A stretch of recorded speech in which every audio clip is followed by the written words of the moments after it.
Today we're going to continue in our The Way of Jesus series, and if you notice, I mentioned to you the last time we brought this up that for about a year now, me and several of us on staff have been combing through the Gospels looking for baseline attributes and things, as I said before, you've seen that bracelet, what would Jesus do? These are things Jesus actually did, and he did them on a consistent basis. And so these are all coming, and we've kind of identified 6 of them, and they're not in any particular order except the first one. Here's the 6. We're going to go over these every week. First of all, we noticed that Jesus put the kingdom first, right?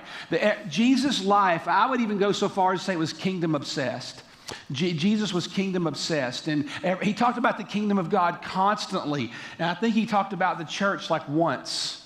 It's not that, but he talked about the kingdom all the time. Jesus was always truthful, meaning it's not about, obviously, it's not about lying versus telling the truth. No, Jesus was candid. He spoke the truth to people that were in shame, to liberate them. He spoke the truth to those who were sinning, to liberate them. Jesus, and that's really a challenge to me, to just constant. What does it mean for us to be always truthful?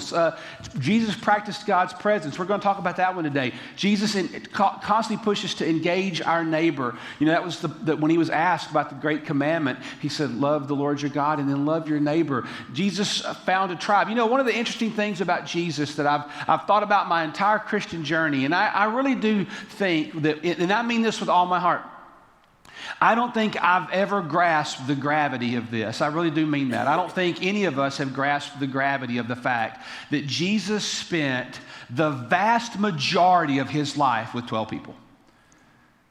I can promise you that no modern evangelical who knew that the clock was ticking down, like Jesus had an expiration date, right? And he knew it on his earthly ministry.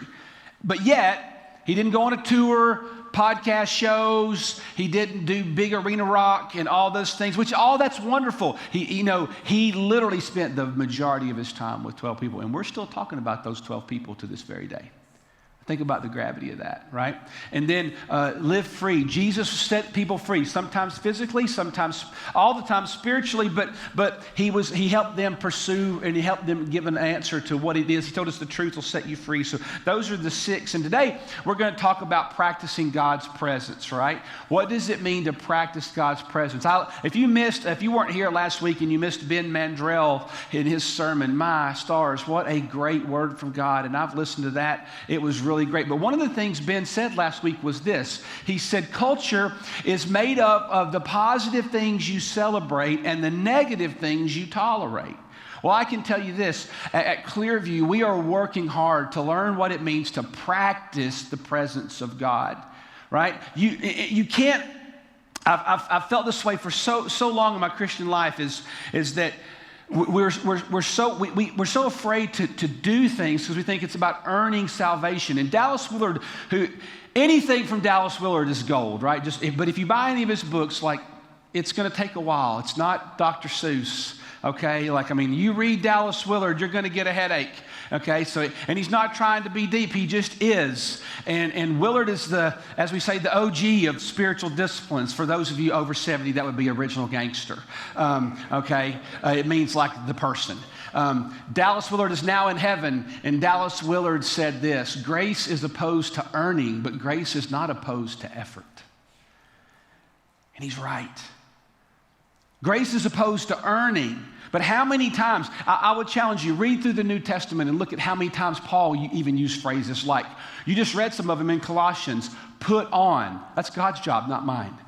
Put on love, forgive. How many times does the New Testament say, set your mind? That's on me, not on God. I'm told to practice those things. And so today we're going to look at this practicing of the presence, because you can't just stand in a bunch of beliefs, and I'm telling you, and expect your life and your soul to grow in the Lord. You can't.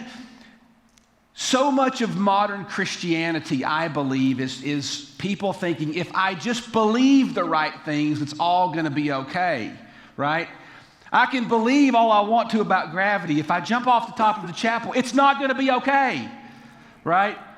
I can't just sit in a bunch of doctrines and hope for the best, right? I have to actually put them into practice. And that's not about earning. I didn't earn salvation, but I am told, even by the scriptures, to work out my salvation with fear and trembling, right? To practice the presence of God.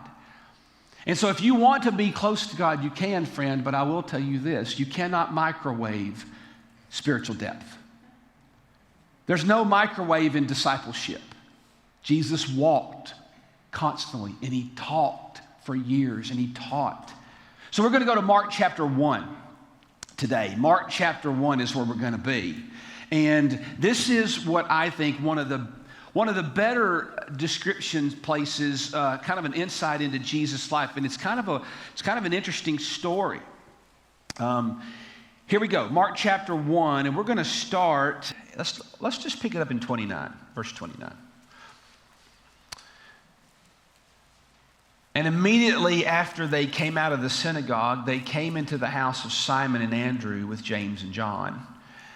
Now Simon's mother-in-law was lying sick with a fever. Peter's mother-in-law was sick with fever. And immediately they spoke to Jesus about her. And he came to her and he raised her up, took her by the hand, and the fever left her. And she waited on them, or she got up and served them. Verse 32 says, when the evening came and after the sun had set, they began bringing to him all who were ill and those who were demon-possessed. And the whole city had gathered at the door. Now stop for just a second. All right, just imagine, you live in West Haven, you live in McKay's Mill, you live in Sullivan Farms, and all of Franklin is trying to get into your door. Now, I don't know how big this town was, but it's not as big as Franklin, but it's big. I don't think I want the whole town of any small town at my door. It's not a good day usually when that happens. They were all at the front door, right? And the whole city gathered, verse 34, and Jesus healed many who were ill with various diseases, and he cast out demons, and he was not permitting the demons to speak because they knew who he was. Now here we go. This is where it gets interesting, verse 35. In the early morning, while it was still dark, Jesus got up, left the house, and he went away to a secluded place, and he was praying there. Peter and his companions were searching for him, and they found him, and they said to Jesus, everyone's looking for you. And he said to them, well, let's go somewhere else, to the towns nearby, so that I may preach there also, for that is what I came for. Okay, so here's a little bit of the context of this. In no uncertain terms, Jesus' brand is on the rise, right? Jesus was the newest, hottest thing on the scene. See, we know the end of the story. You got to understand, there were constantly people rising up over the ages to be prophets and special teachers. And many people thought Jesus was just another religious guru. Right? I mean, you wouldn't think that, but let's go back several thousand years, right? So his brand is on the rise. His ministry is growing, right? And in fact, it even says that. Look in Mark 1:28 right there. Look at that one verse. Go to the next image. There you go. Yeah. Immediately the news about him spread everywhere into all surrounding district into Galilee. Can you imagine like what it must be to know that you're having that kind of success? It's intoxicating, right? I mean, I signed an autograph one time on a kid's shoe, and I'm like, this is how Michael Jordan feels 24/7. I was speaking at this men's conference, and a famous Pittsburgh Steeler was the keynote, and I was the other keynote, and all these hundreds of people were lined up to get this, Hall of Fame, or I think he might be a Hall of Fame. His name was Tunch Ilkin, and he was a legend for the Steelers. Played with Bradshaw, and everybody. This kid comes by, and he's having Tunch sign his shoe, but Tunch is beside me, and he brings a Sharpie, and he brings me this white high top, and I'm like, I said, does your mom know that? That's the first thought I had. Sure, I can't sign your shoe. Oh, it's okay. Does your mom know? Because first of all, she doesn't know my name. Nobody, just let him sign. And I think I just let Tunch sign. I'm not signing that shoe, But that's how a celebrity feels 24/7. Can you imagine that everybody's wanting to get to you? Let me tell you something, friends. Spiritual emptiness can come in seasons of success just as easy as it can come in seasons of drought. I'm telling you, it's the truth. So Jesus' brand is on the rise, and everything's happening, and he's got all this huge demand. But Jesus pulled away. And let me tell you the key reason that I believe Jesus pulled away. You ready? Here it is. Jesus needed the presence of God more than he needed to be needed. Now, I want you to let that sink in for a minute. Jesus needed the presence of God more than he needed to be needed. Listen, it's great to be needed, and it feels good to be needed, and it feels good like, some of you ever had this happen to you? Like your phone on a Tuesday morning, for many of you that are in business, it's not going off all the time, and your inbox is kind of shallow. What do you think? You don't praise God. You think something's wrong. You think, they don't. You're calling IT. I think it's broke. Maybe God's doing you a favor. But you think, what if they don't need me anymore, right? There's a panic a little bit in there. So Jesus pulls away to get with God. And I'll tell you, he was doing it for a reason, because he wanted the presence of God more than he wanted anything. Let me tell you, if you want to know, friend, the pathway to spiritual exhaustion, okay? If you want to know the pathway to spiritual exhaustion, it really comes down to how you answer this question. And here it is. Jesus asked it. Jesus said, and what do you benefit if you gain the whole world but lose your own soul? How you answer that question, and what will you really, and there's another way of saying that in some of the translations. Jesus says, what will you give in exchange for your soul? What's your price point? What are you willing to give in exchange for your soul? We're talking about the way of Jesus, and Jesus practiced God's presence. And I'm here to tell you, friends, I believe with all my heart, man, I really hope you're listening to me on this deal. I was talking with a pastor the other day from a different town in a different state, and we were talking about the context in which we serve the Lord, what kind of people we serve, and what kind of region we live in. And I said, I can tell you, I serve an exhausted county. I serve an exhausted county. So many people in this county are professionals, accountants, executives, entrepreneurs, small business owners. They're full-time moms with 3 or 4 kids. I serve an exhausted county. And I'm telling you, it's the truth. Jesus pulled away, and he pulled away because he needed God's presence. And I am telling you, friends, unless we start practicing God's presence and do some things differently, it's really not going to change. It's not going to change. We're going to have to establish new rhythms. Jesus had a rhythm. I love that word. Jesus had a rhythm. Jesus had a different way of doing it. And you and I can get sucked into culture's way all the time. All the time we're spiritually exhausted. And I'm telling you that Jesus did not live on little Instagram Bible verses, which are great. But if that's all you think about as far as your time with God as you fight through the traffic of I-65 north, don't be shocked if you're spiritually dehydrated. I think culture is so good at pulling you into its rhythm. Wouldn't you agree? Culture is good to pulling you into its rhythm. And Jesus had a different rhythm. And we're going to talk about that rhythm, because the rhythm that which we choose to live matters. Jesus made a choice, and it is a choice. He made a choice to live differently. And today we're going to kind of unpack that a little bit more. And I think, by the way, just so you know where I'm at, this is not new study for me. I've been studying the idea of practicing God's presence almost for 20 years now. And I study it a lot, just personally. I really do. And I've learned a lot. And I can tell you that if you're going to start establishing new rhythms, you're going to have to make hard choices. And I think, by the way, just for ClearView's sake, one of my deepest hearts for our people is that an exhausted people can come here on a Sunday and not be exhausted. That we can come here on a Sunday and we can sit with God and be with one another in the presence of God. And that stuff really does matter. It goes a long way for your soul health, because I'm telling you, if you live in an exhausted county, and if we're pretty much an exhausted people, and I'm not 100% sure that it's not just a county thing. I think, look around most of America, we are tired. We are tired and we're in a hurry, and it never stops. And it never stops, and it never stops. And culture will pull you into that. You're going to have to fight with a different rhythm.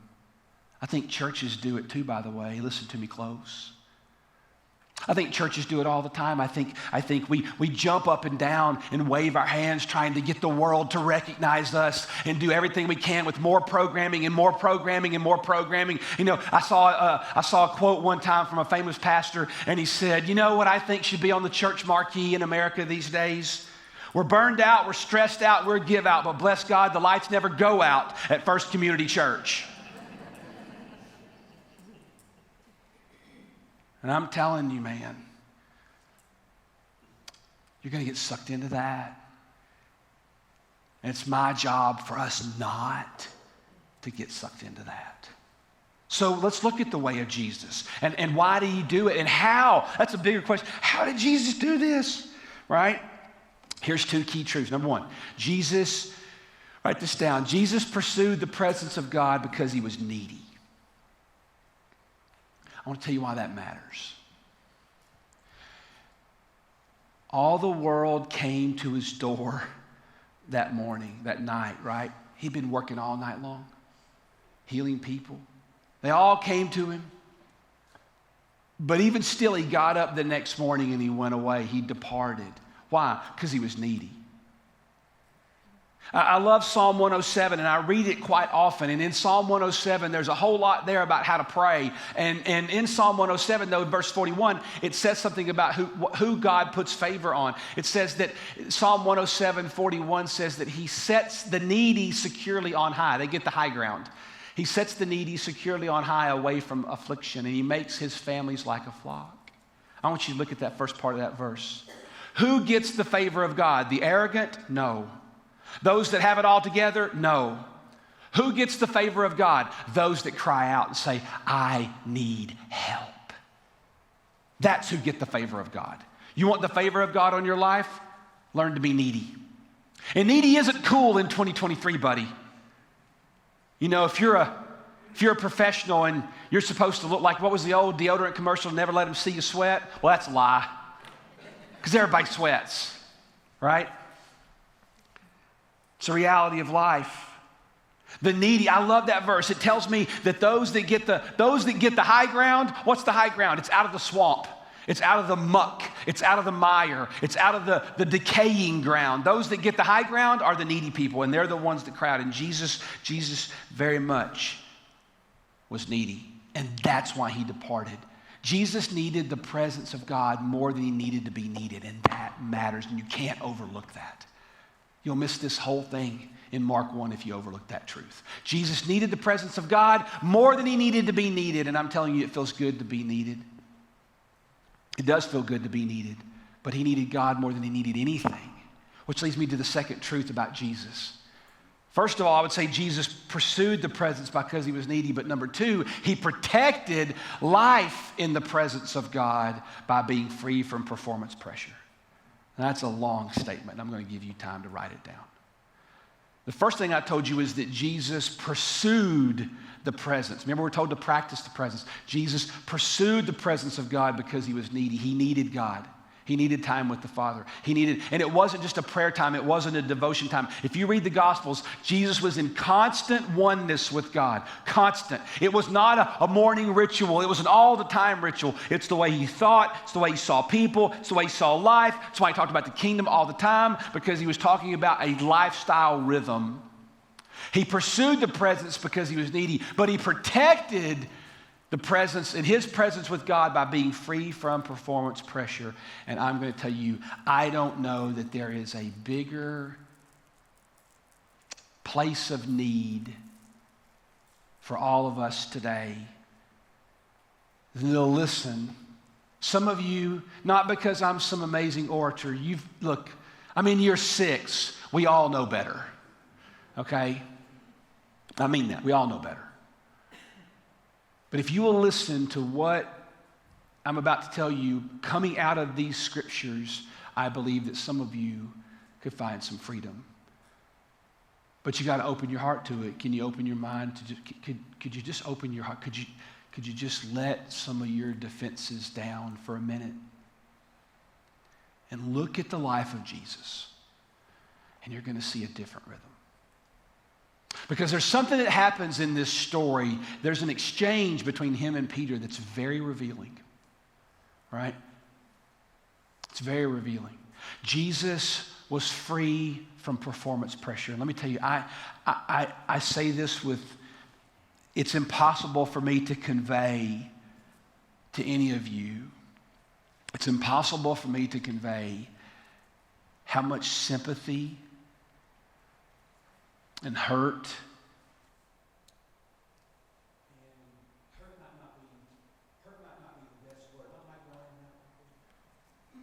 See, that's when the devil's involved. Hold on one second. I'm going to bring it down. That was you? Come on, Ralph, man.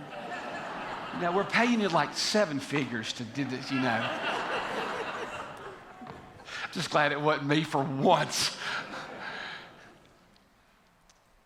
I think it's impossible for you to know how much I want this for you. Because I really do feel for many of you in the workplace. Because it's brutal. It never stops. For those of you that are involved in budgets and profit loss statements, at the end of December, you get about 7 seconds to celebrate if you made a little profit. And then it's all back to zero, baby, come midnight, January 1, and you haven't made a dime. And very few employees understand that. And nor should they. But they don't understand. Many of you that have to earn and eat what you kill, that sort of thing, it's hard. And there's so much pressure. And I'm telling you, there's a way out. And it caves in on us, and we pull, and we pull, and we push, and we push. And pretty soon you look up and you're exhausted, and it just caves in on you. And Jesus had a different way. You think, can we all at least agree that Jesus had a little pressure too? Right? One famous business leader who was a believer one time said this: it's hard to live in a NASCAR world and keep up with a Savior who walks. Now I want you to read that close because there's a play on words there. Notice who's keeping up, not the Savior. It's hard to keep up with the Savior who walks in today's world. So there's an exchange that happens right here between Jesus and Peter. And here's, notice what Peter says, right? It's found in verse 36. So Jesus has gone away. He's gone away to pray early in the morning. And Peter goes looking for him. And then he finds him in verse 37. And this is what he says: everyone is looking for you. Everyone's looking for you.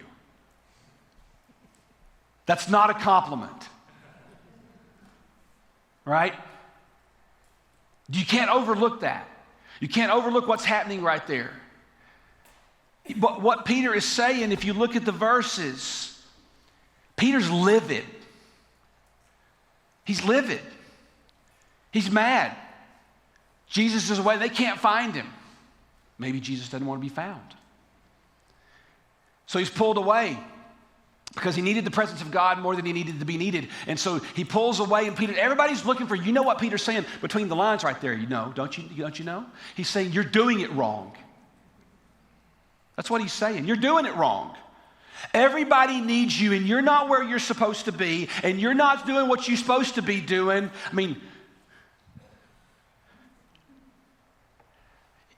See, this is why I'm not Jesus. Because let me tell you what I'd have said. A whole lot that would never made it to the canon, you know. Yeah, because I'd have said some things, man, and I don't know how holy they'd have been.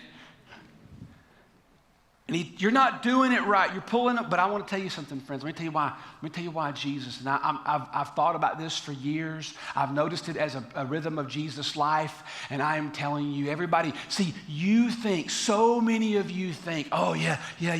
This is about just slowing down. It's not. It's not about slow. If you think this is just about slowing down, if you think it's about just praying more, it's so much more than that. It is the way that you choose to live your life. Not just your mornings. It's how you choose to live your life. Because we all think, yeah, I got to slow down and unplug. Let me tell you something about Jesus, friends. I am learning this by watching Jesus' life over the years. Jesus did not pull away to unplug. Jesus pulled away to plug in. He pulled away to plug in. That's why he did it.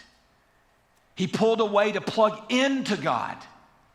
He pulled away to protect his heart from the rhythms of the culture. And I want to tell you something, and I can speak to this with absolute experience. If you choose to live your life to a different spiritual rhythm and practice the God's presence, you can take a little lesson between Jesus and Peter in this argument moment. You can expect your friends not to understand. Are you listening to me? You can expect your friends not to understand, right? Because see, this is what there was a time when I was growing up, phones had a cord, and if you called my house, you got an answering machine on a cassette tape, and then, you know, you left a message after the beep. Remember when we told everybody to wait for the beep like they didn't know to? You know? My dad actually said it twice. He would say it at the front, there's going to be a beep. Now remember, wait for the beep. It's so funny. And so then you would play the cassette tape back, and if you called somebody's house, and you say, hey, just give me a call. Or if you called somebody at work and your lights blinking, you know, you come into the office, lights blinking, and you get some phone call from somebody that you work with or some business vendor, business colleague in another state. Hey, give me a call. If you didn't call them back today, it's usually no big deal. You call them back tomorrow. Now, well, I know that you know that I called. And you know that I know that you know that I called. And then if you don't answer within a few minutes, I'm texting you, or you're texting me, right? Some of you are going, oh, God, how far is this going to go? I don't know how far this is going to go. God, please make him quit, right? And then if you don't get the answer you want, then you try FaceTime or emojis like, right? Right? Yeah. You're trying to laugh it off because we're all guilty. Because what we're saying is, hey, trying to call you. Let me tell you what I'm saying sometimes. I know. I'm the king of the no text back sometimes. Ask people. I will text you back, but it may take a day. It's not personal. It's just personal to you. But I'm just as guilty as you are. I'm not the winner here. I'm just as guilty as you are. Because see that culture's taught us to demand, and even your friends aren't going to understand. But let me tell you something. Oh my goodness, don't miss this in this passage. Go back to verse 32. When the evening came, now, Jesus had just healed somebody. You know, I've never healed anybody, but I can only imagine you'd be tired just from one. Right?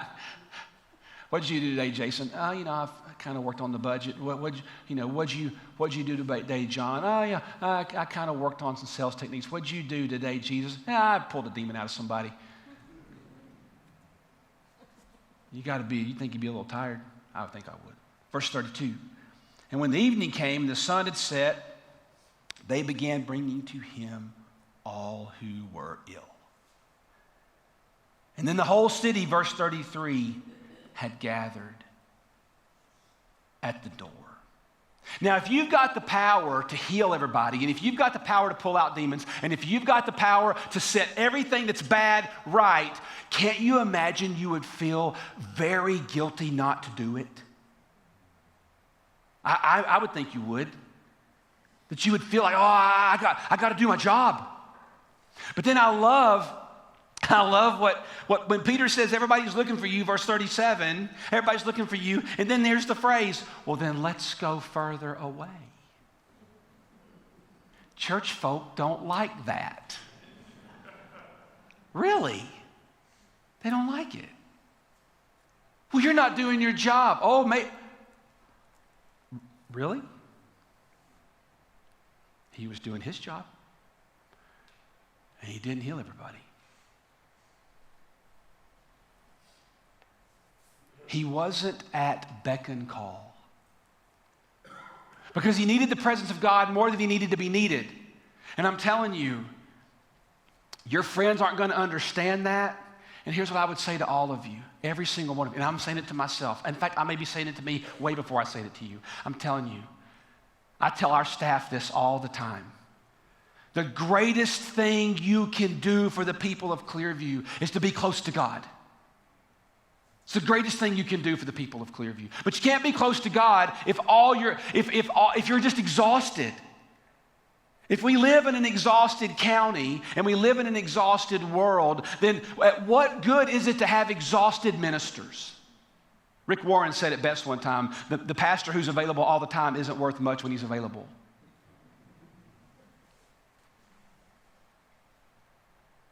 So the truth of the matter is, and listen to me friends, I want to free you up for a minute, okay? I want to free you up for a second. As long as you walk this earth, there is never going to be a time when the needs grossly outweigh the resources. As long as you walk this earth, there's never going to be a time where the needs far outweigh your capacity. There's never, as long as you, and I think that's why Jesus said we can go somewhere else, because notice what he said in the verse, because this is why I came. When you know what you're called to do, it gives you a guilt-free way of pursuing your calling. Because see, Jesus didn't come, listen, this is a big deal. Jesus didn't come to heal everybody. Because even if he healed them in the present, they were still going to die. You know what they really needed? Not deliverance from cancer, deliverance from sin. And that's not going to happen until he makes it to the cross and comes out of the grave. So he knew what he was doing. And it gave him the ability. So when you know what your vision is and when you know what your calling is, then you also know what to know to say no to. You know what to say no to. And let me tell you, for many of you in this room right now, the most holy thing you can do to please God is start saying no. No. I'm telling you. It's wonderful. And I'm not that good at it, but I'm desperately trying to get better. But you don't feel like 7 text messages is a yes or no moment. Oh, they're just texting me. I can answer them back. You don't think about that in the moment, but fast forward to the end of the day on the 87th text message.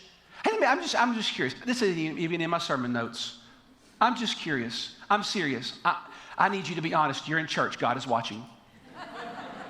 Okay? How many of you get more than 100 emails a day? Raise your hand. High. Keep them up. How many of you get more than 50 emails a day? We're now at about half the crowd. Yeah. How many of you are on more than 5 Zooms a day?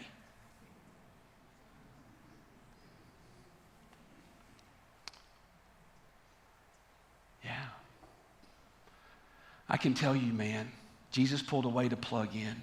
There's always going to be needs. There's always going to be needs. And I want to tell you why this matters to me. To me, why it matters to me and why I want it to matter to you. Because spiritual exhaustion leads to spiritual chaos. And spiritual chaos will show up in physical dysfunction. Did you hear me? I'm going to say that again, okay? Spiritual exhaustion always leads to spiritual chaos. Confusion, fogginess, you don't know. And spiritual chaos will manifest itself in the physical. And it will lead to physical chaos. It will lead to physical chaos. And so Jesus snapped it. He had his own rhythm, man. So we're going to move on. So how do we do it? How do we put this into practice? Because we know Jesus did it, and he did it a lot. This is just, I think, one of the better examples. How did Jesus do it? All right, so here we go. I'm going to give you 3. They all start with D. I don't really like alliteration, never was good at it, but today we're going to do it. Okay, they all start with the letter D. You ready? You can put this to memory. Right, here we go. If you want to start practicing the presence of God with the way of Jesus, I would say do something differently. Okay, do something differently. I love what Henry Ford said one time. One of my favorite Henry Ford quotes: if you always do what you've always done, you'll always get what you've always got. Right? Oh, I love that quote. If you always do what you've always done, you'll always get what you always got. If in your heart right now you're going, oh, I want the presence of God, good for you. You know what? You can get it. You can get it. But you're not going to get it unless you start doing something differently. You're going to have to do some things differently. And I can't tell you what that looks like, because some of the things that make you tired may not make me tired. Some of the things that wear you out in your soul, what is your soul? Your mind, your heart, your will, your emotions. Some of those things may not wear you down. But if you stay with me now, some of you are under-caffeinated. It's a little early. Don't leave me for a minute, because this is the good stuff, right? So everybody sit up, right? This is a big deal. I've been living this stuff for 20 years. I'm still practicing it, right? Everybody say, I'm with you. Say it again, I'm with you. All right, here we go. Do something different. Here we go. Number 2, dedicate a space. Did you notice something about Jesus? Jesus went away. He had a space. Now, remember what I told you. This isn't about your early morning prayer times. Some of you aren't morning people. I am giving you a pastoral hall pass. No guilt. I would read, back when I was early in seminary, and I would read all these great saints, that I'd read these books, and I'd see them, they get up at 3 a.m. to walk with God. I tried that like twice. And God spoke to me in the audible, and he said, this is stupid. He didn't really say that. But he's like, I'm not getting anything out of this, neither are you. Right?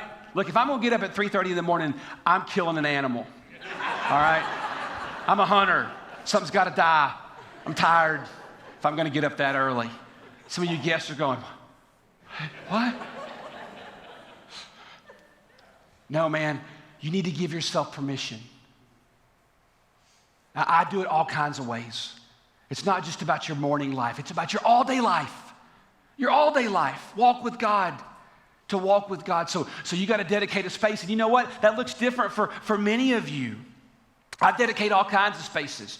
I'll give you just a few. I don't think it's fair for me just to say things and not tell you kind of insight into my life. I'll tell you what I do. I got all kinds of dedicated spaces. One is prayer walks. You see me walking, you happen to see me, walking at 10 o'clock on a Tuesday or so, why is Jason, way out, wherever, Barry's Chapel or what? Why is he walking on the road? Because usually I'm walking to go through a sermon in my head. I'm asking the Lord, well, you wrote it. What did you mean by that? And so I do. That's a dedicated space. It's not a certain time of day. It's not a certain. But I'm telling you, it's better. My sermons, I think, are better when I spend more time with God. And really, but you got to want that. I'll tell you another dedicated space for me. Here's another dedicated space: Wednesdays and Thursdays. Wednesdays and Thursdays, I don't come in at all. You know why? Sunday's coming. And you know what's not fair? It's not fair for me to stand up here in front of you and say, y'all, I don't have a lot for you today. It's been a tough week. And you could say, well, it has been for me too, Hoss. You can say the same thing. I look at Sundays as I have a meeting with hundreds and hundreds and hundreds of people.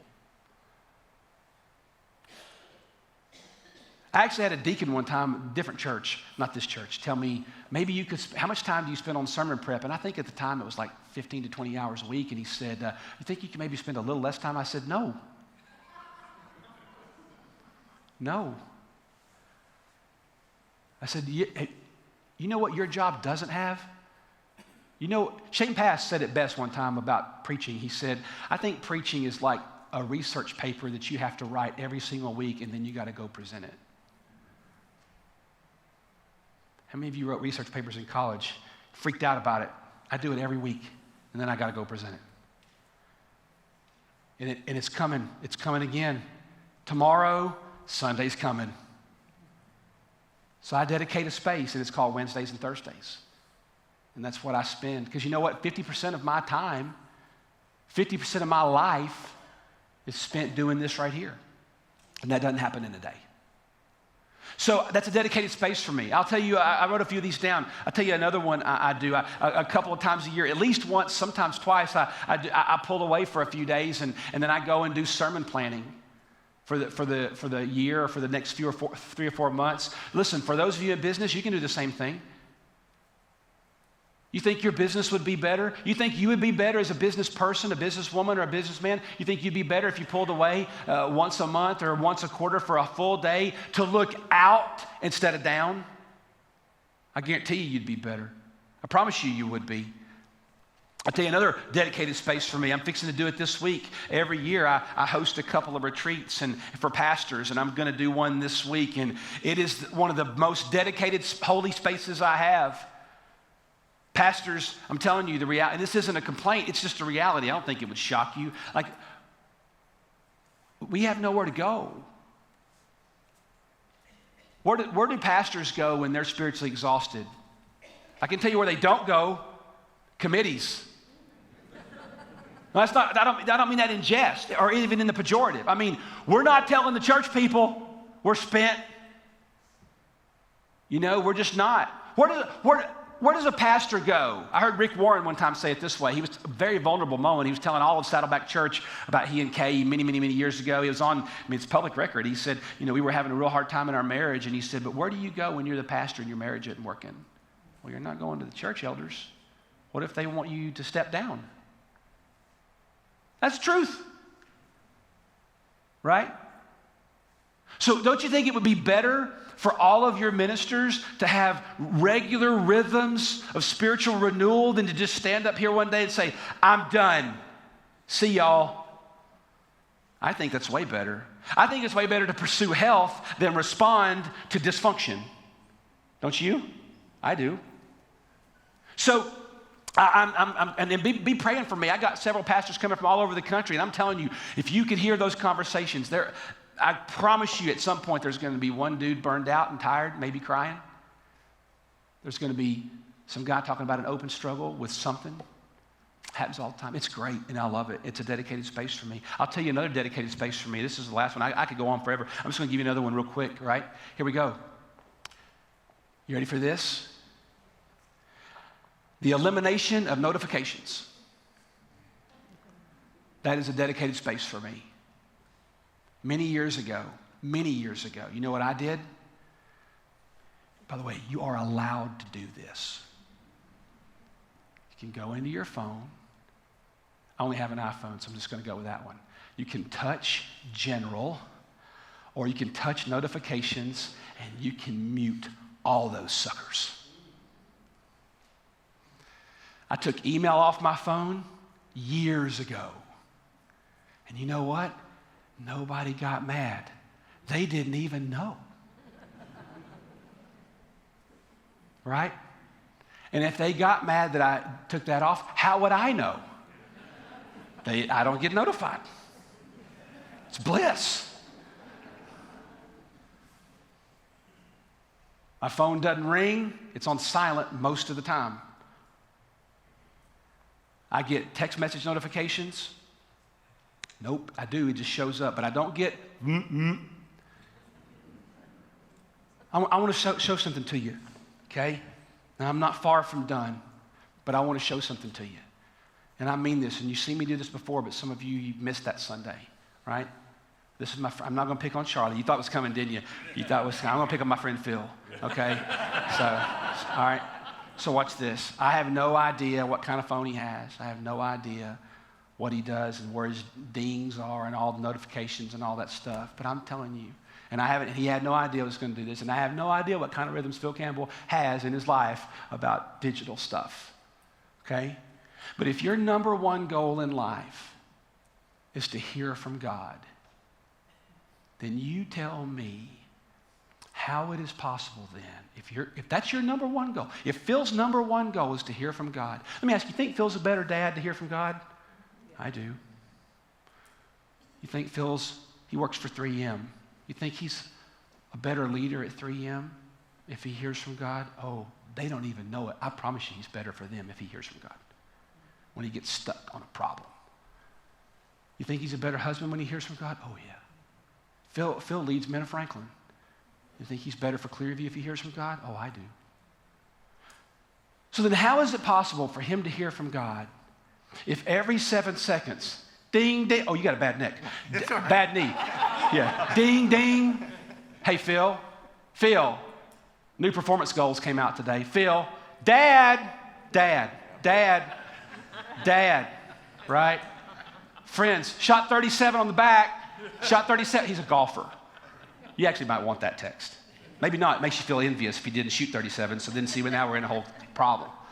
If every 7 seconds, hey, Jason just posted on Facebook, well, that would be a lie. I don't have a Facebook account. Winning.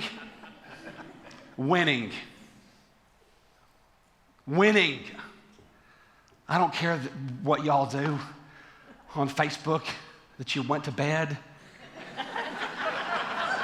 I certainly don't care about what you're eating dinner. Food. I don't even get me started. Phil.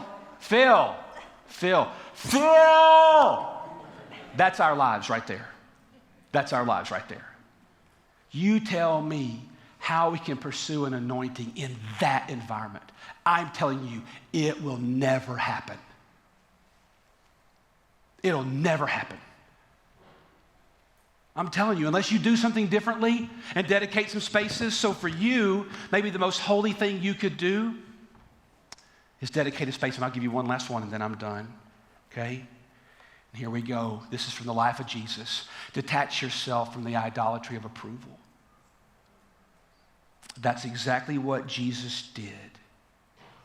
Jesus told Peter, I don't need you to validate for me whether I'm doing it right or not.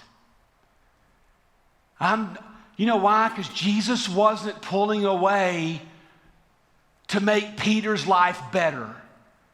Jesus was pulling away to pursue oneness with God. And that doesn't happen just by hoping for it. Hope is not a strategy. You're not going to get that. Some of you I just hope I can be close to God. Hope is not a strategy.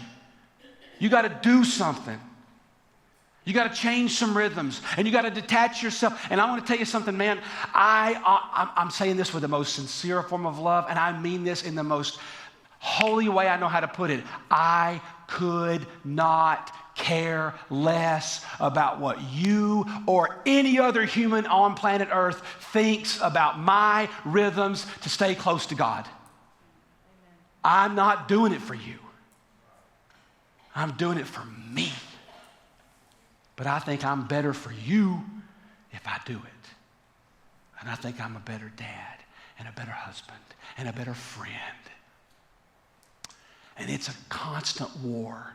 Listen, man, I lose as much as I win at this thing. I'm not lying to you.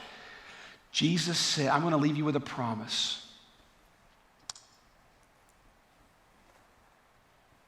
Jesus said, come to me, all you who are weary, and I'll give you rest.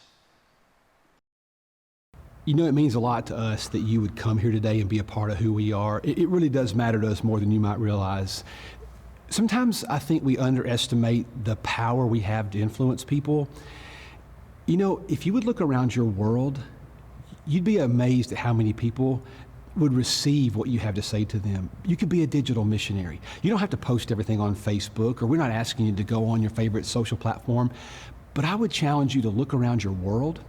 I guarantee you might have a friend, even in a different state or another part of the world. Something was said today, whether a sermon, a prayer, a song, something was said that could mean a lot to them. Man, send it to them. You'd be amazed at how much of a difference that could make.